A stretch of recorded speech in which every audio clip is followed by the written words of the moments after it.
All right, hey everybody. So this is just going to be a quick video to show you essentially where the Cal TPA is and how to register for the assessment if you choose to register for the assessment this semester. But this is definitely a video that you can hold on to when you do it in the future. So you want to just type in Cal TPA. You'll see that there's a couple links that pop up. You want to click the one that really has a focus on the commission exams. And so when you click that, it will take you to the California exam page, and you can go through some of this. I'm only going to highlight the important pieces. I would encourage you, though, to read all of this, right? So make sure you're familiar with all of the things they're asking for here. Make sure you're familiar with all of these pieces as well. But I will hint, or at least highlight, the most important things you need to be aware of. So first and foremost, submitting, right? So they give you the deadlines, they give you the dates. Essentially, you can submit this assessment at any time, but they will tell you if you submit it on these dates, then you will get your report back on these dates. So for example, if you were ready to go now, the next time you could submit your assessment is between now and February 18th if you want to get your score back on March 11th. If you go past February 18th, that means that you would fall in line of getting your score back on the 8th. So you want to just keep those things in mind as you're doing that. Obviously that made sense in the past when people were trying to get their credential, and get hired. They wanted to get these deadlines in place. But just keep in mind that these are the deadlines. So that's one important aspect. The other important aspect here is obviously the payment. The passing scores is really important. So for Cycle 1, you need to get a 19, which means when you add all 8 rubrics up, the scores that you get on all 8 rubrics, you should have a total of 19 or higher. And among those 8 rubrics, you can only get a single 1. If you get more than 1 on any of those 8 rubrics, it's an automatic fail. And so that's with Cycle 1. Obviously, we'll talk more about Cycle 2 in the future. So I think that's good here. Everything else, essentially is just information that I would read through and make sure you're familiar with. Guidelines for completing the Cal TPA in an online setting is obviously going to be important for you right now. And they give you all of the requirements here.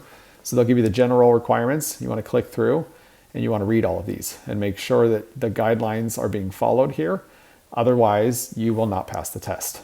So they're really trying to accommodate the best they can for COVID without diminishing the rigor of the assessment and what its outcomes and aims are and what they're trying to assess and measure.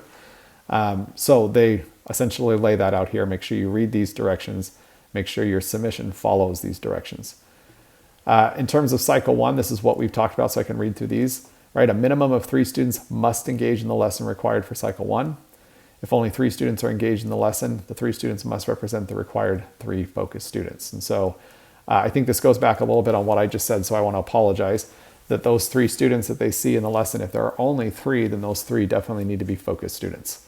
And if that's not feasible for you right now, then you shouldn't take the Cal TPA right now. The Getting to Know Your Students template should indicate and briefly describe the online setting. So I'm using Zoom, you go through all of those pieces, right? The lesson plan and lesson plan rationale template should also address any changes made to the instructional strategies and our learning goals due to the online setting. So because I'm teaching this lesson online, I'm going to do X, Y, and Z.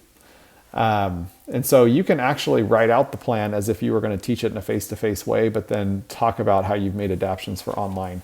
Because again, that provides evidence to the thinking, is what they're looking for here, that you have the requisite, knowledge and rationale and somewhat skill set for the teaching profession, and that they align with the standards that this assessment is designed to measure. So those pieces are important to go through. I want to just highlight too in the general section that synchronous instruction is required, whether that's face-to-face or online, and the candidates, you, must be able to see, hear, and interact with students in real time, meaning you need to be able to see the student, not see a blank screen or their name or their picture.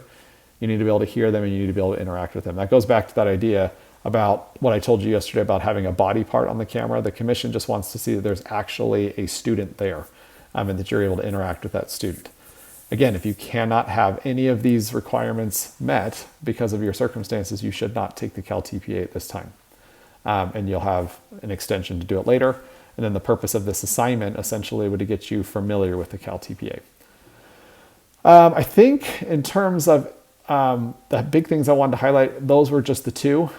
You can go through all of these other pieces, but those are the big ones, right? So this, I just wanted to help you see that this is where you want to be when you're trying to figure out how to do your TPA in an online setting. And then obviously up here, you want to make sure that you have a general idea of, when you submit it, how much it costs, what's the cut score. I think those are kind of the big pieces. So once you read through all of these and you're familiar with all of these, if you have any questions about these, feel free to see me in office hours and we can go through them more in depth.